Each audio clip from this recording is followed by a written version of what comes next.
Hello, everyone. Welcome to RGV Community Health Hour for the fall 2025 semester. It's our 1 year anniversary, so I'm really excited to be back on the air and have this opportunity to host this show again. So thanks for tuning in. For today's show, he was a guest in the spring semester towards the end, and we thought it'd be a good idea to get him on for the first show of this semester, so that way he can share the information again and talk about some upcoming stuff for the semester that they have planned for the students. So today's guest is Richard Clayton, a clinical therapist here at UTRGV. He works at the counseling center, and yeah, so thanks for coming on, Richard. Hey, thanks, Ricardo. I appreciate you having me back. It's always great to be able to talk to you and talk to the students, and we have some good information coming out. Okay, great. So just for those who maybe missed last semester's episode, if you want to talk a little bit about your background and how you got to UTRGV. Oh well, that could fill up the whole hour, but I'll kind of condense it. So I am a Brownsville native, so I'm a local, but I disappeared for about 20 years out of the RGV. I served in the U.S. Army, and I was transferred all over the place. So we didn't make it back home, but as soon as we got home, I came back and had to make a career change, and ended up in graduate school studying clinical counseling.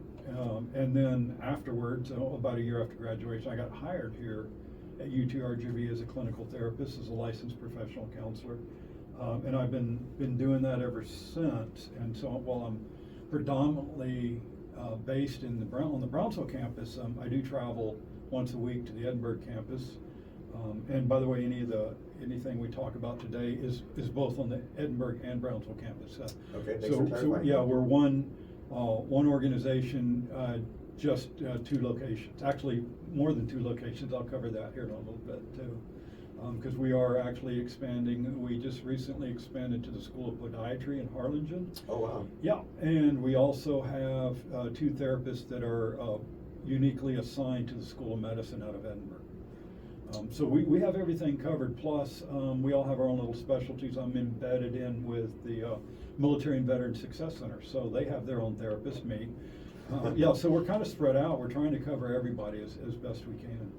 Yeah, that's great to hear. And so just out of curiosity, you said you travel to the Edinburgh campus once a week. Do any of the Edinburgh counselors travel over here just to kind of fill your shoes while you're gone? Or? No, we don't. They don't, except for rare occasions when we have certain special events. They'll travel over here with us when it's a major event. But no, I go to Edinburgh because, like I said, I work with the Military and Veteran Success Center, being a veteran myself, and have a specialty in veteran counseling. So I go over there on Fridays, mostly specifically to assist the veteran population, veteran population, and our family members in the Edinburgh campus. So I cover both specifically for veterans. Okay, great. So yeah, thank you for that background and telling us a little bit about yourself. So, I mean, I'll kind of let you start it out in terms of, how you want to, talk about the counseling center. Right. And, because last episode or last semester when you were on, it was a really great episode, and I was really happy to have you on because, I mean, I learned so much just from how the counseling center works, and you talked about, setting up appointments and all the right. Ins and outs of it. So, if you want to repeat a little bit of that, so that way, some new listeners could get filled in on that. Yeah, because I mean, well, here on the Brownsville campus, it's interesting because during the summer, it almost doesn't feel like a college campus because we don't have all the students wandering around. And right now, we have a bunch of events going on. It's really fantastic seeing all this new entering students. Mostly freshmen, I'm guessing, because they look really young. But everybody looks young to us, right? That's for sure. Yeah. So we have a bunch of new students. So let me introduce the services to them. And again, this goes for both Edinburgh and Brownsville campus. It doesn't matter which. We're interchangeable.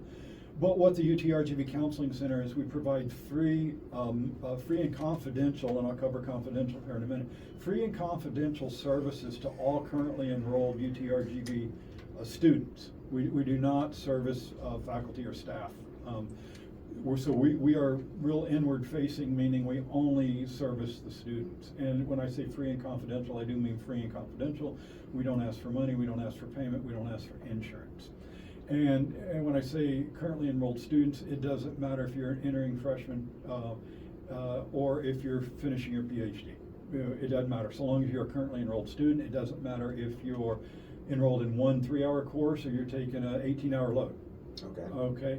It doesn't matter if you're taking traditional face-to-face course or online asynchronous. So long as you are currently enrolled and you're in the state of Texas, because that's where our licensure is in the state of Texas. We do have some options. I'll talk about timely care here in just a minute for those that can't do traditional hours. So it's mental health counseling like you would find in the community if you're going to see a clinical therapist, a licensed professional counselor, or say a clinical psychologist, that type of thing, where you make an appointment and you either your insurance or you pay a fee. So we provide the same service with the same credentials, with the same everything, except no cost to the student. Just to give you a comparison of or the benefit, pardon me, the benefit to the student financially. If you were to see me on the outside, if I was in private practice, which I'm not, if I was in private practice, look to spend between $100 and $150 per hour per session. Okay. Okay. But no cost to the student. So that's a really good benefit. We do diagnose and treat most mental health conditions, from say just depression or stress. We don't always diagnose, by the way, so don't worry about that. If you're coming in and just say, hey, I'm a little bit stressed entering college, and I'll talk about some groups here in a minute, I need to talk to somebody, we got you covered, and so it's not going to be one of these big things. Are you going to diagnose me and all that? It's like the answer is not always. In fact, not all that often. We don't diagnose more often than we do diagnose. If it requires a diagnosis, we do that and enter into long-term treatment so long as you're here as a student. Okay. We do have options for psychiatric care that we cover. Well, we don't cover it in-house. We can either go through the UTRGV psychiatric services, or we have a private provider through Timely Care. Okay, and you mentioned that you all don't diagnose specifically. Like, if somebody walks in, y'all don't just pin them down and try to diagnose something up with them. But I do know, being a part of the student Facebook group chat and the student Facebook group, is that there are quite a few students seemingly looking to be diagnosed with whether that's anxiety or some kind of other mental health disorder. So I don't know if you want to speak real quickly about, in terms of do you get diagnosed at the counseling center, or do you? No, we do diagnose if it calls for it. Okay. Okay. So say you came in with, let's just use depression for an example. If you came to see me, say, hey, I think I have. Okay, that's fine. So we'll go through the same protocols as our colleagues on the outside. We have a diagnostic manual that we use, that everybody uses here. Mostly worldwide, but specifically in the United States, where we have certain protocols and standards that we follow in diagnosing. And so what would happen is you come in and, we'll do a screening here at the counseling center first. And the screening is a questionnaire you're going to fill out first. Okay, obviously subjective to you. You're going to fill it out, and then you'll be screened by one of our clinicians or one of our graduate interns. Our graduate interns, by the way, are all master level clinicians, are finishing up their masters or PhDs, and usually they're at the very end of their semester. And so they're almost counselors, okay, but they're supervised by us. Mm-hmm. So we'll go through the screening process, which includes an interview that lasts about 20 or 25 minutes. Okay.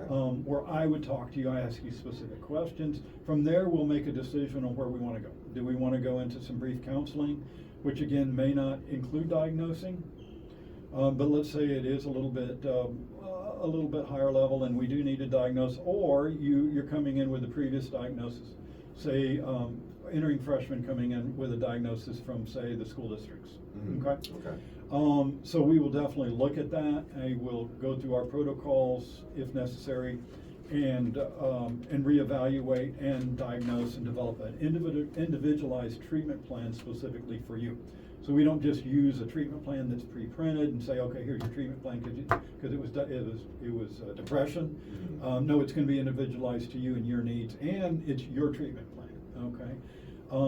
And if we require that, then we do that, and we'll enter into a more of a long-term engagement, say more than 4 sessions. Okay. Okay. So yeah, we do diagnosis and treatment. And so yeah, it's the same as if you go to an outside provider. It's just you're not paying for it. Yeah. Yeah, it's a great benefit. Yeah, to students. absolutely.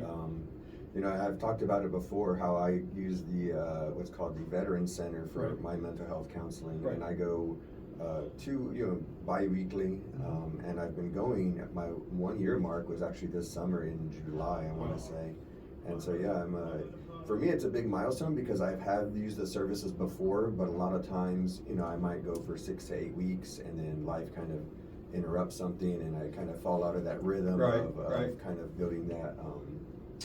What do you call it? Just like that consistency. The consistency, right? Yeah, and that's where, you know, it can be important depending on the situation. You know, some people might just need a few sessions, and Right. then they learn the exercises to take over. You know, Right. And as you know, a lot of therapy is skill building. It's Yeah. mental health skill building. Mhm. It's not laying on a couch talking about stuff. Well, that happens, obviously. But it's not just that. It's skill building. And therapy can be challenging and can be uncomfortable at times, okay? Depending on why you're receiving treatment. And you're familiar with the VA system. We do a lot of the exact same thing as the VA system with our civilian students. And obviously, we have student veterans. You're one of them here. Yes, sir. Veterans that are students, I should say. That's easier. Student, veteran, either way. So we do have a lot of the same protocols and the same things. So you're familiar with the services. Mhm. We try to stay, you know, with that continuity. I like to see people either weekly or every other week maybe.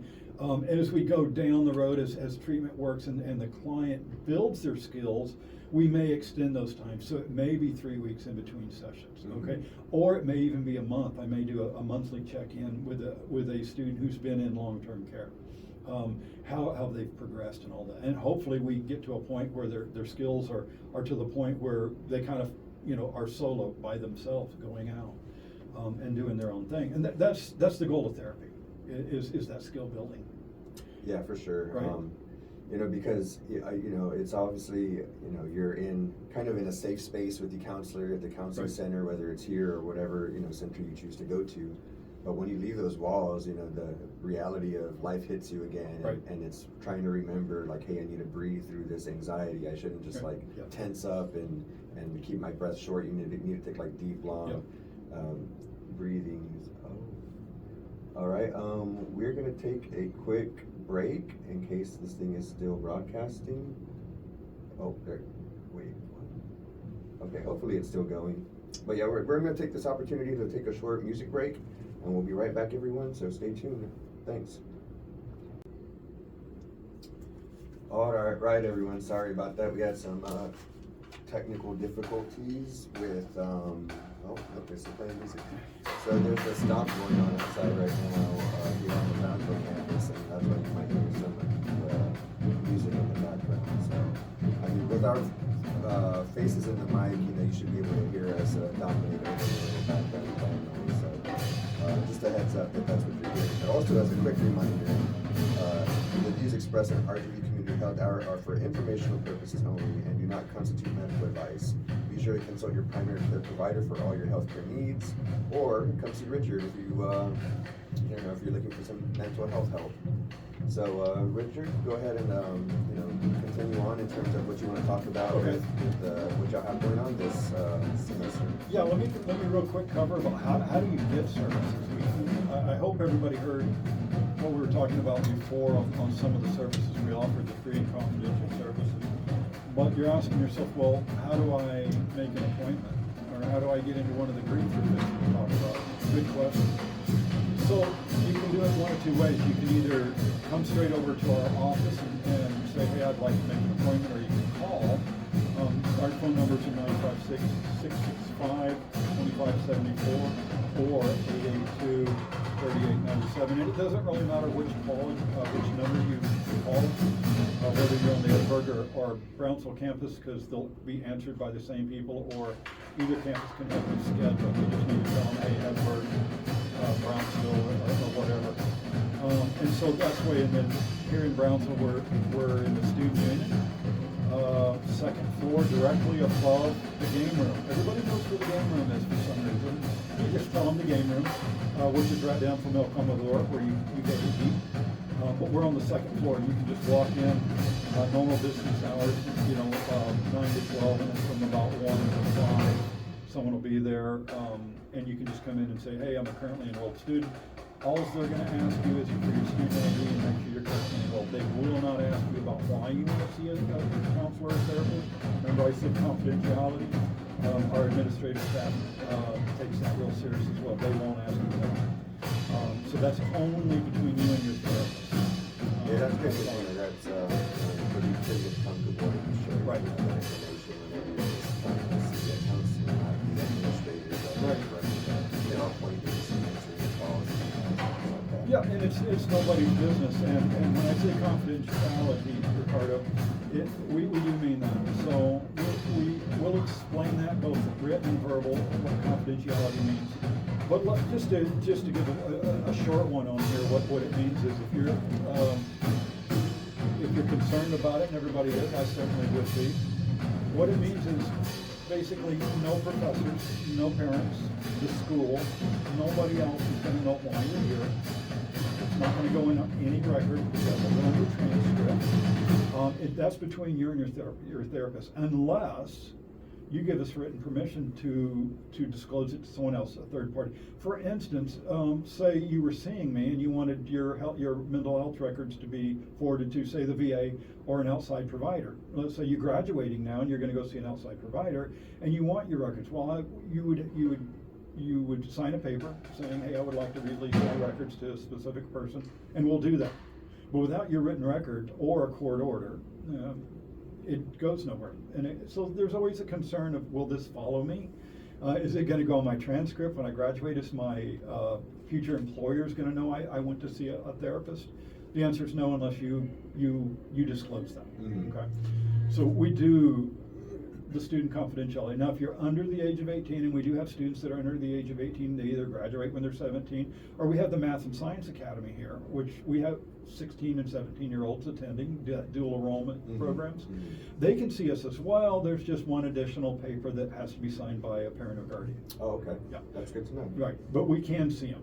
And so we do either individual counseling, which is we do a lot of, or we do both group counseling, such as couples counseling. Yeah, we do provide couples counseling.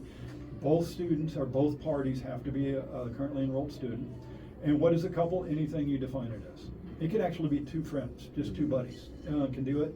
It can be a romantic couple. It can be whatever you decide is a couple. We don't like, oh, you have to be married, or you have to, no, we don't have those constraints. Wow, that's awesome. Yep, so we do couples. We do group, meaning a group of a like demographic. We provide services for that. And then we have kind of open groups. You can call them workshops, group, whatever you want. And Mm-hmm. let me cover that. Do we have time? Can I go ahead and cover that? Yeah, real quick? yeah, we have plenty of time. Great. So what we have currently going, and this changes every semester according to the needs of the student. You're our customer. You're our paying client, so to speak, even though you don't pay. Actually, you do. One of those fees that you have in the tuition. Yeah, that pays me.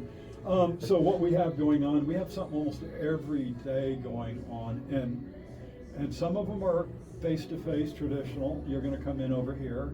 And some of them are online. Okay, so we provide both services.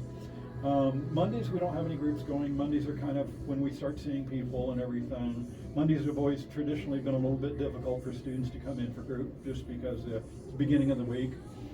But on Tuesdays, for instance, this semester, we have a really cool one for especially for our students that are just coming back, are just coming into the college lifestyle. Okay. And you know how that transition is, you know? Yeah, it's a big transition. It's a big transition, Yeah, it really is. right? Because, you know, a couple months ago, some of our students were high school students, and a whole different dynamic of college life, Yeah. right? The professors are you know, they treat you different. You're being treated like what, an adult, right? Yeah. You know, and expected, you know, and the whole different, you've got your autonomy. It's the first time you've been out on your own. Remember when we joined the Army and it was that first time out on our own? Well, our civilian counterparts are experiencing, they just don't have to go to boot camp like we did, right? So we've got a really, really good one called Rising Juntos, and that's on both campuses.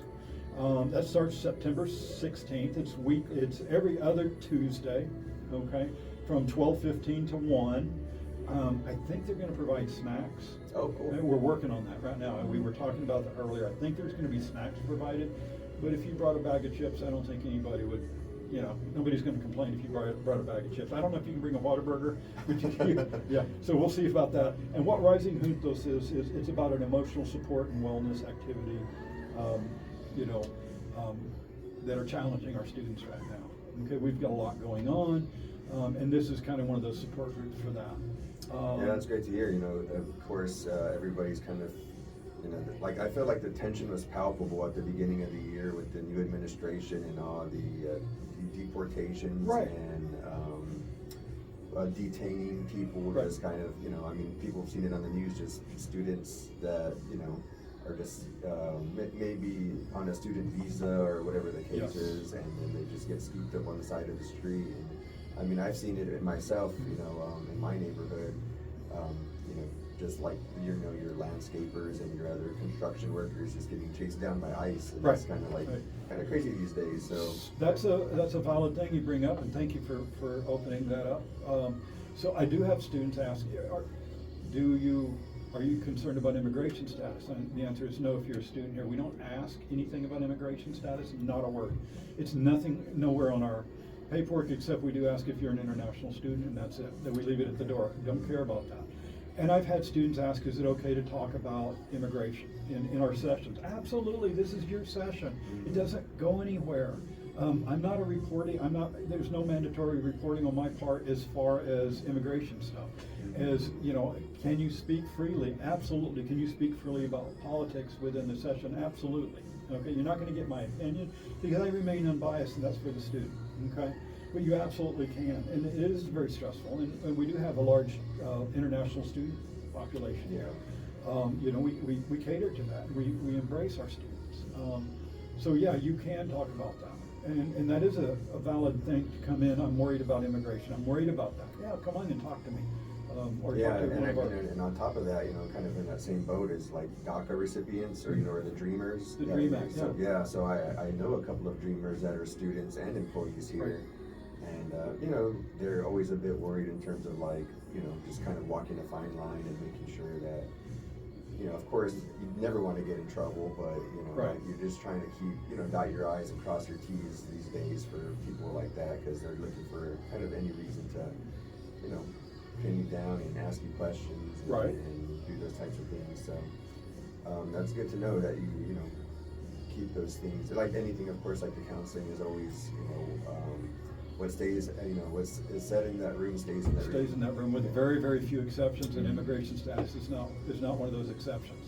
By the way, for our international students, we do have several therapists that are qualified to provide therapy in Spanish as well. So if a client is more comfortable in Spanish, we provide that services for them Awesome. as well. Yeah. So keep that in mind, and we do have a lot of client students that are utilizing the service in Spanish. Mhm. Other languages outside of English or Spanish, we have to work on accommodations for that. Okay. We're just that's the only. Yeah, that's the majority of it. In-house, that's the only bilingual counselors that we have right now. Okay. Yeah. But we have made accommodations for other students from outside the Spanish-speaking community. Mhm. So we do as best we can for case managed to help those. Yeah, that's great to Yeah. hear.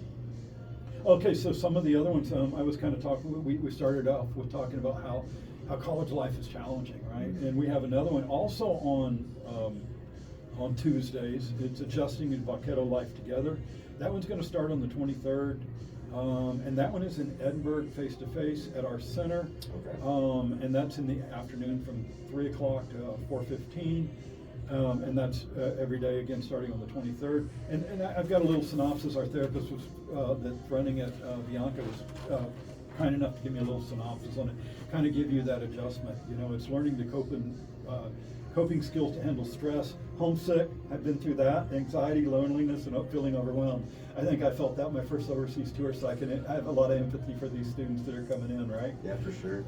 Although we are kind of a unique university where we have, we're kind of that bedroom university where people go home at night sometimes, where Texas A&M or University of Austin, Texas at Austin, where we have a lot of students from the outside, we have a lot of students that go home. That's a unique challenge because you're a college student, you're an adult, but you're still living with mom and dad, right? Yeah, that's another thing I see pretty regularly in terms of students posting about, their stressors of going back home to mom and dad, because mom and dad don't always make your life easy. Yeah. And so yeah, I see that every now and then in the student groups. Students just wondering like, hey, what can I do to try to get a job, to get myself out of the Right. situation. And yeah, so I know there's students out there that would benefit from coming and talking to you all about that stressful home life. And Right.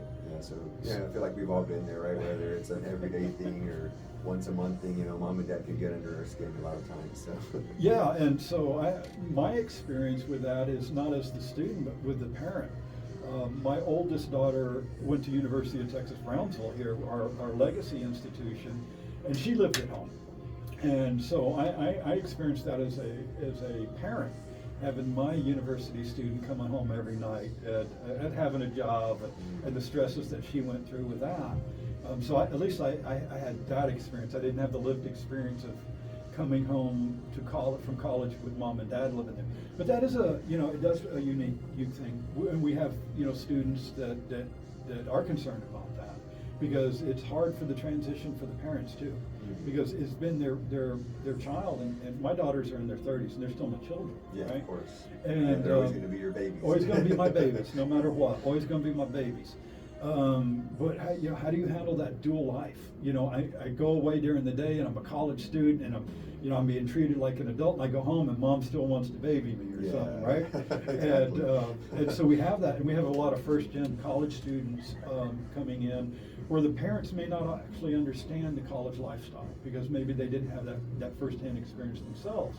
So it's hard to translate, what they're going through during the day, the students going through during the day, to what mom and dad understand about college life, because maybe they didn't experience that themselves. Yeah. My parents didn't go to college. Yeah, a lot of first-gen college students, come to this institution, and so, I'm one myself. My mom did go to maybe a semester or two, but never got even the associate's degree, and so so a lot of first-generation college students I know that attend this university. Right. Yeah.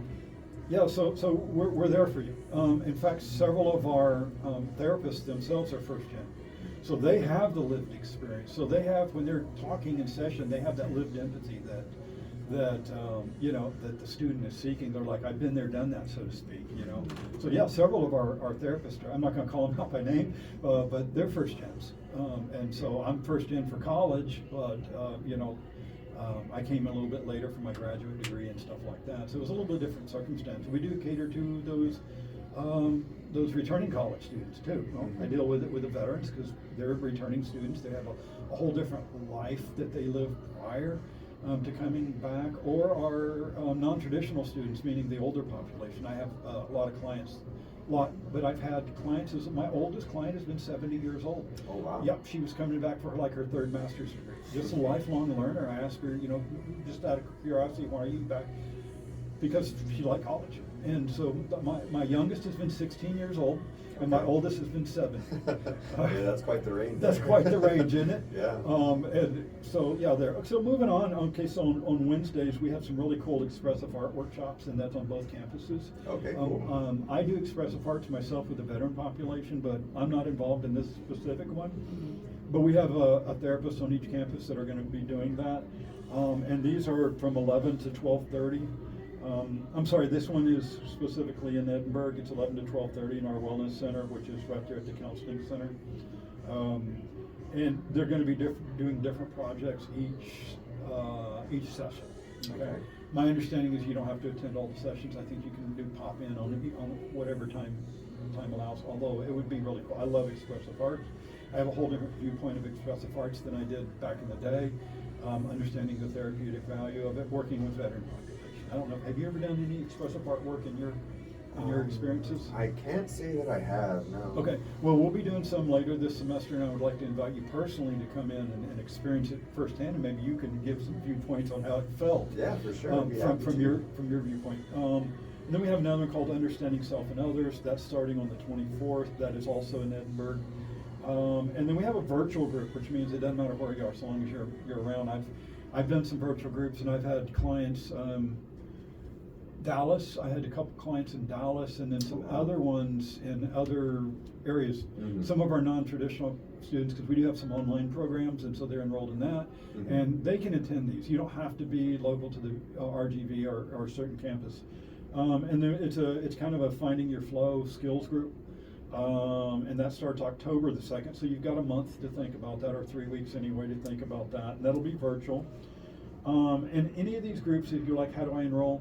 Go online to our UTRGV Counseling Center, or follow us on the Instagram page. We post all that, and like on our Instagram, everything I talk about, any updates, they post. They update these weekly, sometimes several times during the week, or any special events we have. Okay.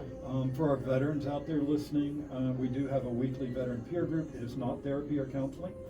I am involved, but during that time, I am only a peer. I'm not a therapist. I'm just Richard, the veteran guy. And that's from 12 o'clock to 13:30 for you veterans. That's 1:30 for you civilians. And that's every week. It's a reoccurring link. And that's on Fridays. That's on right? Fridays, Yeah. and it's virtual. Although every once in a while I have veterans pop into my office, and they're more than welcome to sit in with me, and we'll do it. And I'll put it on. It's on Zoom, by the way. So we'll, sit there together and do it. And that's kind of optional thing. Mhm. So I guess you could call it hybrid, since they're welcome to pop into my office. Yeah. I never know if anybody is. I get a knock on the door, and I open the door, and it's like, hey, come on in. But we have a pretty good turnout. It varies kind of according to the time of the semester, Mhm. how that goes with Yeah, I mean, participation. towards the ends of semester, Oh, it's hard, it's yeah. about finals and or midterms in the middle Right. of the semester. So So I mentioned that it's not therapy, and it's not, but I do say it's therapeutic just because we're hanging out with other veterans. And what do we talk about? Whatever the group wants to. Sometimes we do talk about specific subjects, maybe something that's coming up in legislation or changes to the VA structure. Mhm. We may talk about that, or we may just talk about school, or guess what? We talk a lot about fishing. We do, because we have a lot of people that like to go fishing. Mhm. Last week we talked a lot about fishing. Nice. Yeah, and so it's whatever the group really needs to talk about, wants to talk about. If a member of the group is, say, struggling in a course, we're like, hey, we can help you with that, or what should I take next semester, or what's my degree plan look like, or how do I get services, say, from Military and Veteran Success Center, how to use my GI Bill, Yeah. my Texas Hazelwood Act, how do I use all those services? Because a lot of us have used those services, so we're given the first-hand experience, not just the generic, read it off the script experience. Yeah. So that's what we have going this semester, okay, throughout that. So we have all these groups for our currently enrolled students, and veterans can go into any of the groups themselves too.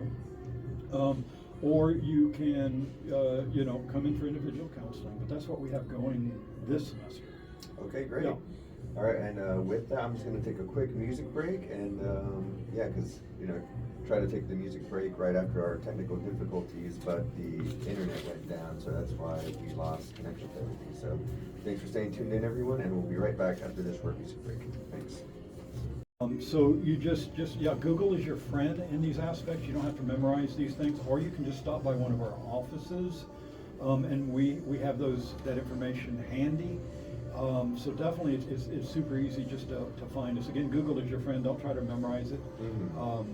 And Instagram as well. Yeah, I was going to ask that. So on the Instagram, y'all do just share that. Do y'all share like videos of the workshops occasionally? So Is it more it just won't like? be. No, it'll be like. Oh, because the workshops are kind of like closed. Yeah, so we don't videotape. It's Okay. you're not gonna be a YouTube, put out on YouTube or anything like that. No, confidentiality applies again. So no, we're not gonna be taking pictures of students and all that, but, no, there'll be the flyers like you saw me, here. There'll be Okay. flyers on Instagram. There'll be updates, reminders, that kind of thing. So follow us on Instagram. We do not have a Facebook page, so don't bother looking there. Okay. But Instagram, and then our web page. Web page doesn't get updated quite as often because it's just a little bit more. So Instagram's probably your best bet. Okay, that's good to know. So what I'll do is, because the student Facebook group, I think, has like 18 to 20,000 students in it, Yeah. and so it's got pretty big. It's got a pretty big, number for It does. the student population, and so I'll be sure to share the Instagram page. So of course I use the Facebook group to post like, hey, this show's coming on, this is my guest, this is what we'll be talking about a little bit, be sure to tune in. And so I'll be sure to share the Instagram page so that way the students can follow there as well. Yeah, absolutely, and also the email addresses are on our website. The general one is super easy, counseling@utrgv.edu. If you want to contact one of us specifically, like me or another counselor, or one of our social workers, we do have social workers also. Just go to our website. I think it's on the far right hand, about us type of thing, and it drops down and it has the names of all the staff. Awesome. I believe it has our email address, so you can contact us direct and ask specific questions or specific programs. And again, we do have the Wellness Center over in the Edinburgh Counseling Center. We do groups. We have for those students in recovery. We do have recovery from substance or other addictions. We do offer a weekly Alcoholics Anonymous. We host it. We don't run it, but it's on campus weekly. And that's the Edinburgh campus? And Edinburgh campus. Okay. And then also we have a new group coming up. It's called Smart Self-Management and Recovery Training. That's also for students that aren't interested in 12-step programs like AA or NA, but are interested in recovery from addictions. Again, so there'll be a group weekly on that. Go to our website to find out information about that. Those really, really good programs. Awesome. Yeah, so I guess just to kind of real quick touch base on what we had talked about before with these new students coming in, Right. and okay, so a bit of a culture shock, I'd say, Yeah. because, you said, like in high school, you're kind of still treated like a child, but real quick you graduate and then you get thrown to the real world. And so I've actually seen students posting on the student Facebook group, it's like, guys, you need to be quiet in class, like, stop being disruptive, and things like that, and also that, basically, like, if you never show up to class, the professor's not gonna care. It's not like you're skipping school in high school or Right. anything. Like, hey, they're gonna get paid regardless, and you're gonna fail. So you gotta make sure you're kind of staying on your. So I teach here as well, both in the undergrad programs and the graduate programs for Cool. counseling Wow. and rehabilitation services. And sometimes in my graduate students, you and I both, we've been to grad school, we know you don't have to tell grad students anything. Yeah, for sure. If anything, they're turning their stuff in early. But for the undergrads, it's the culture shock there. And I'm like, a student tell me, you didn't remind us. I'm like, it's in the syllabus. Yeah, and for me, the big culture shock was in high school, I was just really good about just paying attention in class and not needing to study and still being able to get by with, Right. And now D's and A's. The standards are different. Yeah, like, you're only in class, roughly 3 hours a week. And they really expect you to do a lot of the learning on your own outside of class. Yeah. But at least these days, the students have Khan Academy and YouTube and online resources to help study versus when, whenever I was an undergrad, not so much. Well, I should say when I first started out in 2005, there was no YouTube or no real major step at studying. So another thing going on here on campus right now is how we've switched to Brightspace instead of Blackboard. Yeah. I've had a couple students come in really high anxiety levels of like, I don't know what's going on in Brightspace, I can't figure this out, I'm worried about losing an assignment and all this stuff. Hint, students, your professors don't know what's going on with Brightspace either. I just let that out. Yeah, that's really funny because the scuba course that I took this summer, that was that was basically starting to use Brightspace, and so we would get the email like, hey, I don't know how to use Brightspace. Sorry guys, this is the information you need to know. Yeah. So don't worry, guys. Your professors don't know what's going on either. I'm probably going to get bombarded from all the other professors like, don't say that stuff on air. Right. All right, well, so we're coming up on time. Thanks again, Richard, for coming on the show and sharing all the information. And looking forward to having you on again, maybe later this semester. Anytime. Okay, great. Well, that's all I've got, everyone. This is DJ Kalicha Kid reminding you to stay curious, stay healthy, and let's thrive together, RGV.